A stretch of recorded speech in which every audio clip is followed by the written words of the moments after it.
നമസ്കാരം. പ്രധാന വാർത്തകൾ.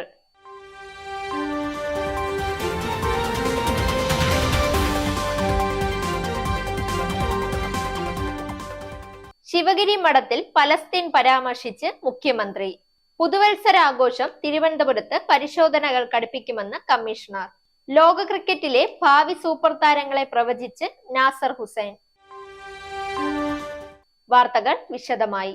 ശിവഗിരി മഠത്തിൽ പലസ്തീൻ പരാമർശിച്ച് മുഖ്യമന്ത്രി പിണറായി വിജയൻ. ഉണ്ണിയേശു കിടക്കേണ്ടിടത്ത് കുഞ്ഞുങ്ങളുടെ മൃതദേഹമാണ് കണ്ടതെന്നും മനുഷ്യത്വത്തിനെതിരായ യുദ്ധമാണ് നടക്കുന്നതെന്നും മുഖ്യമന്ത്രി പറഞ്ഞു. യേശു ജനിച്ച മണ്ണിൽ സമാധാനം മുങ്ങി മരിക്കുകയാണെന്നും പിഞ്ചു കുഞ്ഞുങ്ങൾ കൊല്ലപ്പെടുന്നതും ദശലക്ഷക്കണക്കിന് ആളുകൾ പലായനം ചെയ്യുന്നതും വേദനാജനകമാണെന്നും മുഖ്യമന്ത്രി പറഞ്ഞു. ഇസ്രായേൽ അതിക്രൂരമായ ആക്രമണമാണ് പലസ്തീനിൽ നടക്കുന്നത്. ആഘോഷമില്ലാത്ത ഒരു ക്രിസ്മസ് ഇത് ആദ്യമാകാം. ഗുരുസന്ദേശത്തിന്റെ വെളിച്ചം ആ മണ്ണിൽ എത്തിയിരുന്നെങ്കിൽ ചോരപ്പാടുകൾ കാണില്ലായിരുന്നു. വംശവിദ്വേഷത്തിന്റെ കലാപതീയാണ് പടർന്നു വ്യാപിക്കുന്നത്, മുഖ്യമന്ത്രി വ്യക്തമാക്കി. പുതുവത്സരാഘോഷവുമായി ബന്ധപ്പെട്ട് തിരുവനന്തപുരത്ത് പരിശോധനകൾ കടുപ്പിക്കാനൊരുങ്ങി പോലീസ്. പ്രത്യേക പരിശോധനകൾ ഉറപ്പാക്കുമെന്ന് Thiruvananthapuram city police commissioner Nagaraju Chakilam അറിയിച്ചു. പുതുവത്സരത്തിന് നല്ല തിരക്കുണ്ടാകുമെന്ന് പ്രതീക്ഷിക്കുന്നു. വാഹന പരിശോധന അടക്കം നടത്തും.